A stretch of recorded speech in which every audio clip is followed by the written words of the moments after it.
Economic turmoil and global unrest have cast a shadow over President Joe Biden's approval ratings. The rockets are continuing to be fired by Hamas in Gaza, although at a slower rate than previously. So, right now, we are with the volunteers from the Aleppo municipality. They are still trying to go to the rescue for the people they can find out. India has emerged as a major diplomatic force at the world stage. The rising cost of living in Nigeria continues to impact citizens from all walks of life. The citizens of Gujarat witnessed a mega roadshow here in the city of Ahmedabad. China is South Africa's largest trading partner for 134 years straight. A domestic aircraft carrying 72 people on board crashed in Pokhara city in central Nepal. 165 injuries have been moved, 61 people are confirmed dead, and rescue operations continue around me. After receiving an entire season's rainfall in a span of 48 hours, Chennai city has literally been brought to its knees. South Africa, for WION, World is One. The biggest democratic exercise on the planet ever. Decoding the multiple colors of this multi-dimensional, multi-layered spectacle. WION deciphers the images and the hues. Sifts real performance from rhetoric and noise, claims and counterclaims, populist pitches and hidden truths. Untangling, unraveling this celebration of democracy.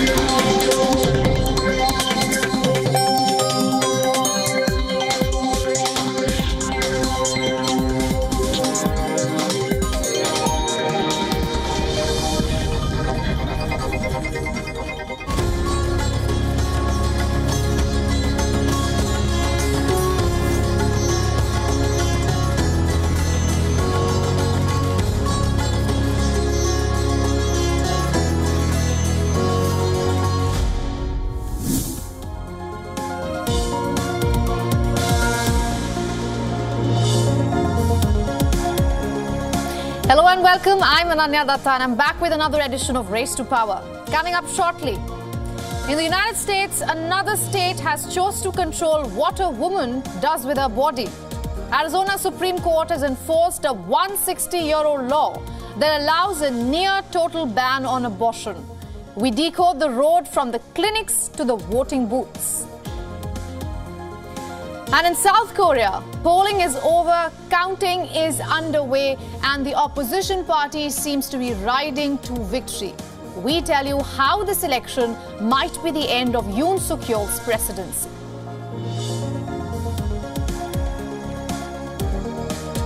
Since the year 2022, the pro-life versus pro-choice debate has divided the United States, not just on legal and ethical grounds, but also on the political front. And now, in the eye of the storm is the state of Arizona. In a major setback for American women, the Arizona Supreme Court has ruled that the state can now enforce a near-total abortion ban, and the other paves the way for a 160-year-old 19th century law that existed even before Arizona was a state. In the states where these Republicans here in Arizona are complicit. They are complicit in this ban and in a nationwide attempt to ban access to the range of reproductive health care from contraception to abortion to IVF. They don't plan to stop until our rights are gone.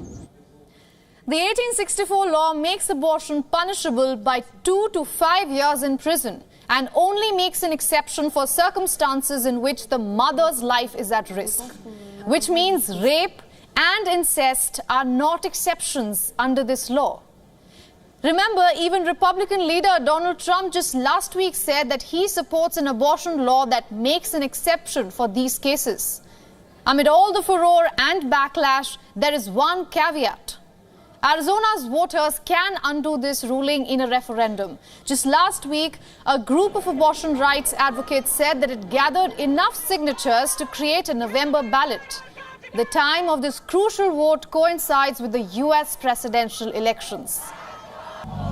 As the critical debate around abortion gains momentum, there is no doubt that the Democrats will bank on it as a key electoral agenda for the November 5th elections. Arizona has historically voted red, with the rare exception in 3 cases. The most important one being in the recent political history was Joe Biden's win in the 2020 presidential elections. But with the state's historically Republican slant and its recent turn towards the Democrats, Arizona is touted to be a major swing state in this year's election. Now, since Roe v. Wade was overturned, the abortion debate has helped Democrats outperform the Republican camp in local and state elections. In the backdrop of these political trends, US President Joe Biden has marginally widened his lead over Donald Trump in the latest survey. Now, Biden secured a 4% lead over his political rival with 41% registered voters stating that they would vote for the US president, a Democrat, if the election is held today. In comparison, 37% voters picked former president and returning candidate Donald Trump. So the big question ahead of the presidential elections in this year's election, can the Democrats led by Joe Biden secure this race to the White House based on the abortion issue alone?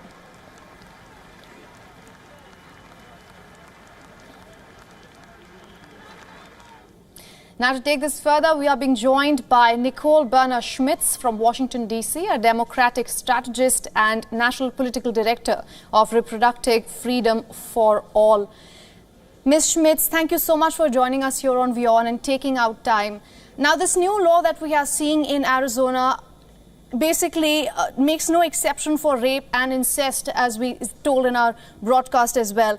In fact, it makes abortion punishable for up to 2 to 5 years. Now, interestingly, Ms. Schmitz, Arizona's rape law says that any person convicted of rape will face a minimum of about 5 years in prison. So basically, there could come a time when a rape convict and a rape survivor could face the same jail time. I want to ask you, how are you assessing all of this? Yeah, I mean, this is really what the pro-choice movement has been saying for a long time, that the goal was not simply overturning Roe, that these were the extremes that was going to happen. And there's a few things to consider here. I mean, number one, America is not 50-50 on the abortion issue. America is a 70-30 on this issue. It is a pro-choice country. Even in very red states like Kansas and Ohio, when abortion has been on the ballot for women to retain their freedoms, it has won. And this has a set of issues that goes even farther, which is that Americans do not believe that women who have been raped, who have incest, should be denied this important health care. And Americans certainly don't think that women who seek this care should be thrown into jail. This is wildly out of step with the American opinion and is going to be now at the forefront of not just this presidential race, but a really key Senate seat that is open right now in the state of Arizona and could very well determine who has control over the United States Senate. Right. Ms. Schmitz, of course, elections are about 7 months away from now, and abortion is on the ballot, as we have been discussing about. How much of this kind of a debate, whether, of course, it's swinging from state to state, how much of this can actually benefit the blue camp? I mean, it is sad to use the word benefit, because in reality, we are fighting for women to have these freedoms, and it is important. And people are truly worried about their friends, their families, even just the general, public of women who need this sort of health care. But we have seen that Democrats can turn out on this issue, because this country does not believe that these sort of draconian laws should be in place. So, you're seeing what the Biden camp is doing. They're not just talking about the issue with facts and figures. They're really putting it to the American public with real stories, real women who are sharing their personal, traumatic stories very bravely and really highlighting the dire consequences in real time of these laws. So we're seeing the Biden camp do that. I think we're going to see Senate, congressional, other races, other candidates use that same element of these women sharing their personal and devastating stories. People understand the real-time consequences. Absolutely. Ms. Schmitz, thank you so much for joining us from Washington, D.C. and getting us all those insights. Thank you.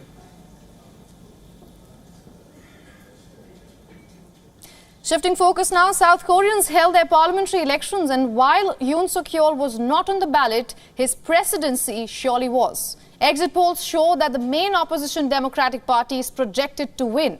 Voting closed at 6 p.m. local time, and within hours of counting, exit polls showed a victory for the Liberal opposition. It was a referendum on Yoon Suk-yeol's government, and the anti-incumbency mood was dominant throughout. We tried our best to do politics that uphold the will of the people, but the results of exit polls are disappointing. However, we will wait till the very end for the final results of the vote counting while watching the people's choice. Now let's put this into context. South Korea has only one chamber. The House has about 300 seats in total, which means for a majority, a party needs to win 151 seats. On your screens are two pie charts. On the left is the current parliament formation, where the opposition already has the majority with 142 seats, followed by Yoon's People Power Party, that is 101 seats. Now let's look at the right side. We have created another pie chart with the latest data from exit polls. South Korea's local media is reporting that the DP will win about 183 to 197 seats, and the ruling People Power Party would win 85 to 100 seats.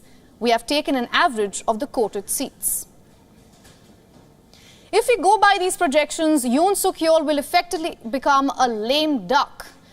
He still has 3 years remaining in office, and this kind of majority will be an ego boost for the opposition. It might even turn ugly, because since Yoon's election victory, he has cold-shouldered the opposition-dominated parliament. His critics say that this political deadlock led to major reforms not being passed in areas such as labour, national pension and education, and therefore left Yoon with few domestic achievements to highlight to the voters today. The disappointment showed on today's ballot.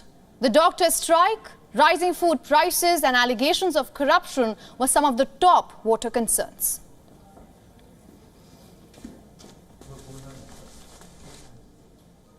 Now, we heard similar sentiment from the voters today during polls. Let's listen in.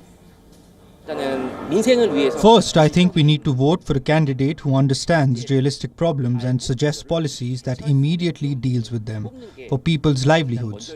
In order to do so, it is important to know about the candidate rather than the party first. Of course, it is important to consider the candidate's party too, but only voting based on a party does nothing but divide people.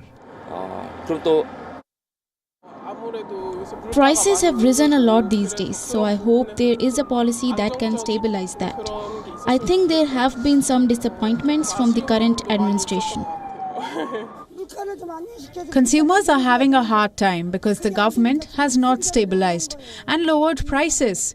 I am pretty sure the government wants to do it, and I know that it's not easy.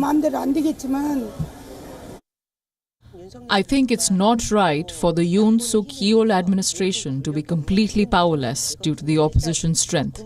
Since he is the president elected by all citizens, I believe his government needs to succeed, and that's why I voted that way. Let's move to India now, where 1,600 candidates are contesting for 102 seats going to polls in the first phase of elections on April 19th. Out of these candidates, Nakul Nath is the richest. According to his self-sworn declaration, his assets worth 716 crore Indian rupees, or that's about 85 million rupees. Nakul is the son of former Madhya Pradesh Chief Minister Nakul Nath. Congress has fielded him from Chhindwara in Madhya Pradesh. His father, Nakul Nath, a veteran Congress leader, held this seat for over 2 decades from 1998 to 2019. Nakul Nath succeeded his father in 2019, retaining the seat for the party despite the Modi wave in Madhya Pradesh. Following Nakul Nath in terms of declared wealth is AIADMK's candidate from Tamil Nadu, Erode seat, Ashok Kumar. He is the second richest candidate with assets worth 662 crore rupees, or about $79 million.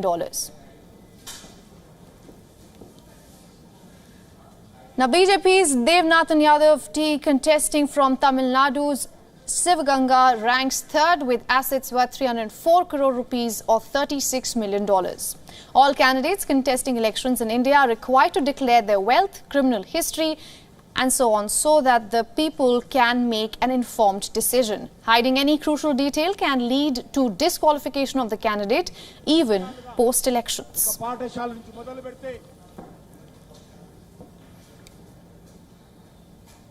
Now, India's Supreme Court has struck a balance between poll candidates' right to privacy and the voters' right to information. It has clarified that candidates are not mandated to reveal every asset owned by them or their dependents, but only those that significantly influence their public image or lifestyle and have a bearing on an elector's choice. The 2-judge bench comprising Justices Anirudh Bose and Sanjay Kumar said, and I'm quoting here, "We are not inclined to accept the blanket proposition that the candidate is required to lay his life out threadbare for examination by the electorate. His right to privacy would still survive as regards matter which are no concern to the voter or are irrelevant to his candidature for public office." The ruling adds to a string of other landmark judgments on the matter, which has played a pivotal role in steering electoral reforms to a certain transparency, accountability and fairness in the democratic process. The apex court observed that it was not necessary that a candidate declare every item of movable property that he or his dependent family members own. These may include assets such as clothing, shoes, crockery, stationery and furniture, etc. However, there is a caveat here. They should not be of such value as to constitute a sizable asset or reflect upon his candidature in terms of his lifestyle and required to be disclosed. It also stressed that a candidate's right to privacy is unaffected by issues unrelated to voters or his public position. The important clarification comes as it upheld the 2019 election of independent MLA Kariko Kri for the Tezu Assembly constituency in Arunachal Pradesh. Now, Kri's election was invalidated by the Guwahati High Court last year over non-disclosure of certain assets in his nomination papers. Now, the northeastern state is up for fresh assembly polls later this month.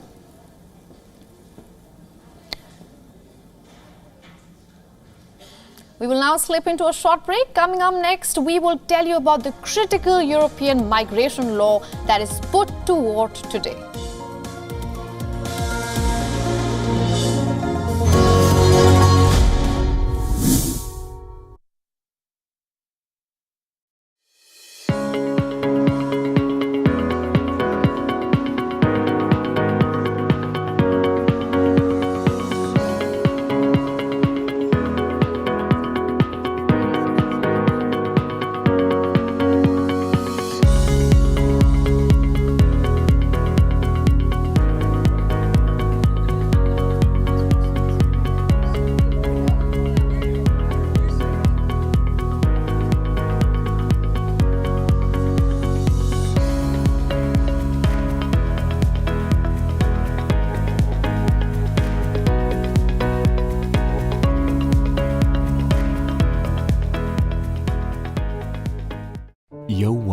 Resort is unique, the only one of its kind. Experience the 4 paths of natural wellness: yoga, Ayurveda, acupuncture, and naturopathy, Each uniquely customized program improves the whole person to make every person whole. Come to WION Health Resort. Make your reservation at WION.com. The biggest democratic exercise on the planet ever. Decoding the multiple colors of this multi-dimensional, multi-layered spectacle. WION deciphers the images and the hues. Sifts real performance from rhetoric and noise, claims and counterclaims, populist pitches and hidden truths. Untangling, unraveling this celebration of democracy.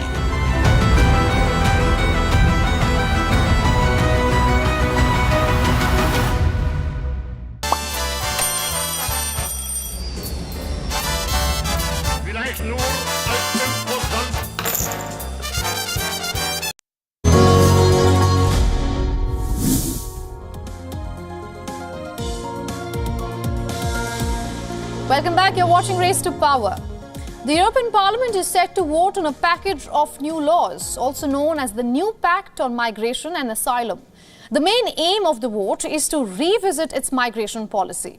Earlier, the EU Parliament faced criticism for allegedly backing the agenda of the extreme right. EU's Home Affairs Commissioner has said that the reforms aim to manage migration in an orderly way. Johnson is considered a key player behind the legislation. She says that the bloc is taking a step forward towards neutralizing the populist far right, while adding that the package will close all the loopholes. Some European politicians say the laws fail to stop the growing death toll on migration routes to Europe. Meanwhile, some left politicians claim that the package institutionalizes some of the worst practices in the EU. According to critics, the new law focuses little on the human rights of desperate people. The pact was first proposed in 2018. It was designed to speed up asylum processes. The laws aim to introduce a unified central screening system. The package also includes solidarity mechanism demanded by Greece and Italy. The mechanism allows countries with huge numbers of arrivals to relocate asylum processes to another member state.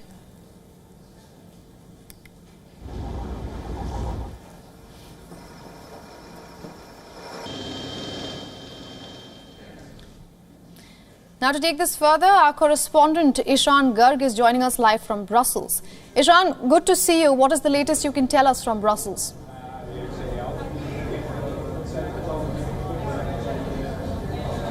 Well, the law is going to be debated and voted on in the Parliament any minute now, and what we're given to understand is that it's going to be an incredibly divisive issue. It's already taken the Parliament some 10 years to reach this point where member states, the 27 countries within the EU bloc, have reached a consensus, and now the bill is going to be in the Parliament. And usually this is normally a ceremonial process, because once things have been agreed by the member states, usually the Parliament votes on the bill, passes it, and it becomes a law. But this time around, it's become a hugely divisive issue. There are some far-right parties which are saying that this bill does not go far enough in curbing migrant inflow inside the European Union, and there are also left-wing parties which are saying that, well, actually this is too harsh on some of the migrants, and we are expecting that this will go right down to the wire, because even though there is an expectation that it may still pass by a slim majority, it's not a given yet, according to the MEPs, the members of European Parliament, who are going to vote on it. All right, Ishan, thank you so much for getting us all those updates from Brussels.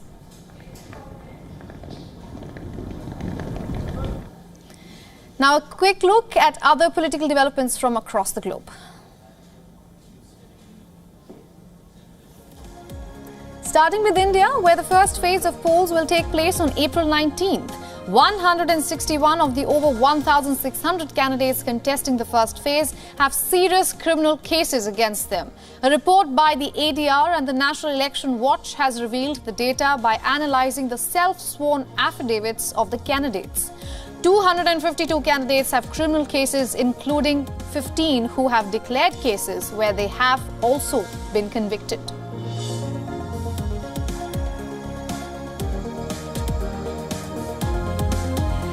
The Municipal Corporation of Delhi announced the election of mayor and deputy mayor on April 26th.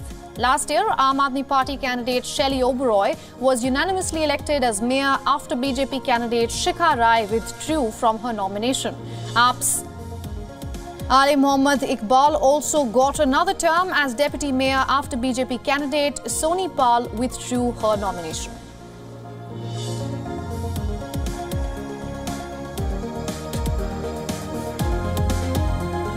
Over to Iceland now, where Bjarni is taking charge as the country's next prime minister. He is replacing Katrin, announced that she would resign and run for president last week.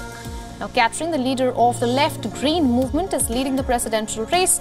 32.9% respondents said that they would vote for Katrin in the presidential election that is to be held on June 1st.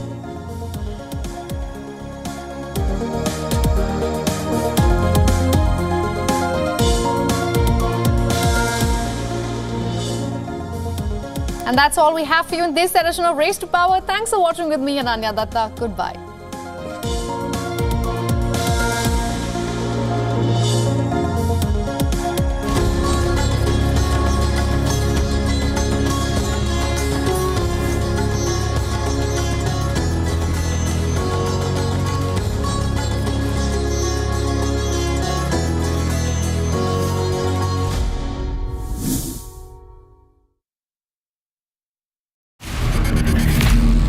On the next episode of World of Africa,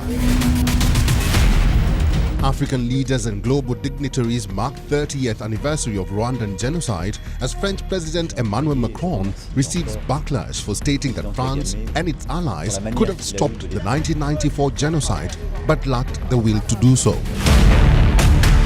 South African government goes hard on corruption just weeks ahead of national polls. Country's parliament speaker is forced to resign. And in an effort to remember and honor Nigerian schoolgirls still missing 10 years after their abduction by Islamist insurgents in Chibok, a film titled Statues Also Breathe is screened. Watch World of Africa at these times on WION. World is One.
Arizona Supreme Court upholds controversial 1864 near-total abortion ban.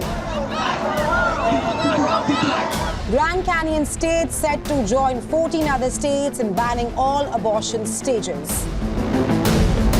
Doctors aiding pregnancy termination to face 2 to 5 years imprisonment.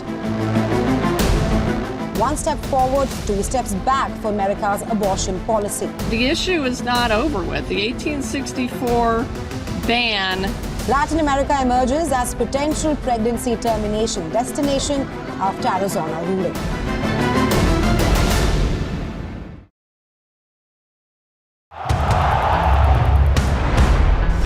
everyone loves a contest.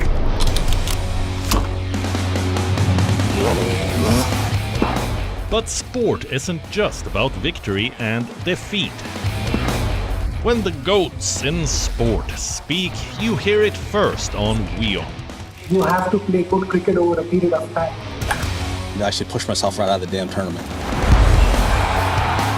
We go beyond the stats. Our stories are quoted the world over. At WION, sport is part of our DNA. Come, join us on this journey. Weekdays 6:30 p.m. IST, 1 p.m. GMT.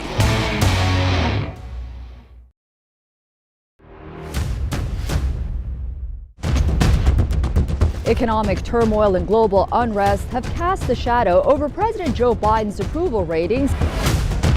The rockets are continuing to be fired by Hamas in Gaza, although at a slower rate than previously. So, right now, we are with the volunteers from the Aleppo municipality. They are still trying to go to the rescue for the people they can find out. India has emerged as a major diplomatic force at the world stage. The rising cost of living in Nigeria continues to impact citizens from all walks of life. The citizens of Gujarat witnessed a mega roadshow here in the city of Ahmedabad. China is South Africa's largest trading partner for 134 years straight. A domestic aircraft carrying 72 people on board crashed in Pokhara city in central Nepal. 165 injuries have been moved. 61 people are confirmed dead and rescue operations continue around me. After receiving an entire season's rainfall in a span of 48 hours, Chennai city has literally been brought to its knees. For WION, World is One.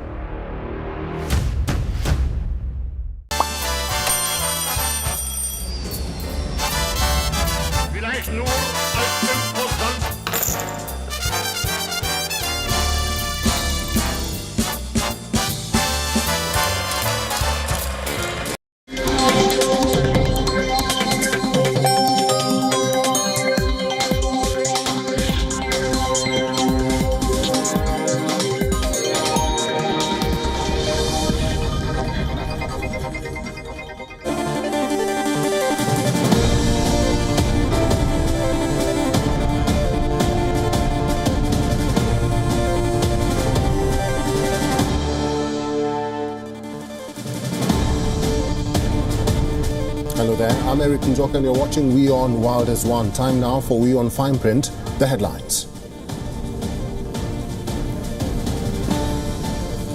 US President Joe Biden hosts Japanese Prime Minister Fumio Kishida at the White House. The Japanese Prime Minister is on a state visit aimed at showcasing strong and growing partnership to deter an aggressive China.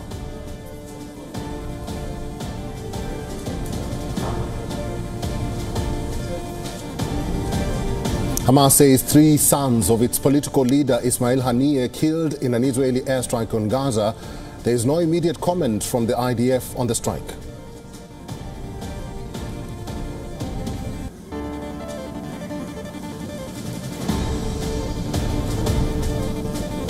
According to Wall Street Journal, Hamas has rejected a US plan for temporary ceasefire and instead plans to put forward its own ceasefire roadmap.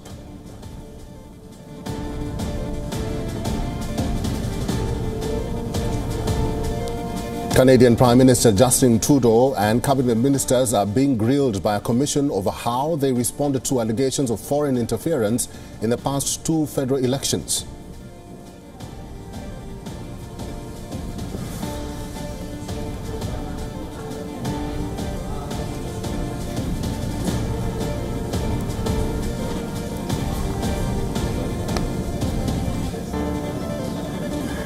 Speaking to Newsweek, Indian Prime Minister Narendra Modi says that both nation needs to urgently address the situation on the border, asserting on stable and peaceful ties between New Delhi and Beijing.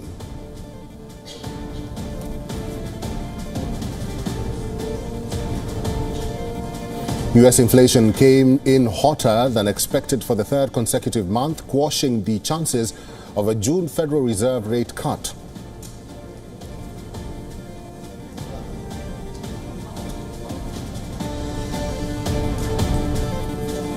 And the 128-year amateur tradition of the Olympic Games has officially come to an end, while athletics announces prize money for the sport's gold medalists at the Paris Games this summer.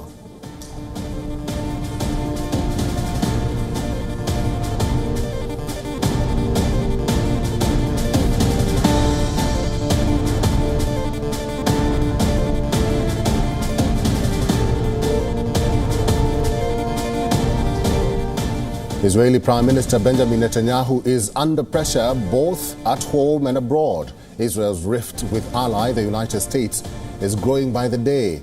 And at the heart of the disagreement is Netanyahu's determination to mount a ground assault on Rafah. US President Joe Biden calls a ground operation in Rafah a mistake, even though America is not aware of any specific date. It has demanded a credible plan from Israel to protect civilians. Biden says at this point, Israel should agree to a ceasefire and flood the besieged enclave with aid for the next 6 to 8 weeks. He further said the country should allow regional countries to distribute aid in the Strip. I think what he's doing is a mistake. I don't agree with his approach. I think it's outrageous that those three vehicles were hit by drones and taken out on a highway where it wasn't like it was along the shore. It wasn't like there was a convoy moving there, etc.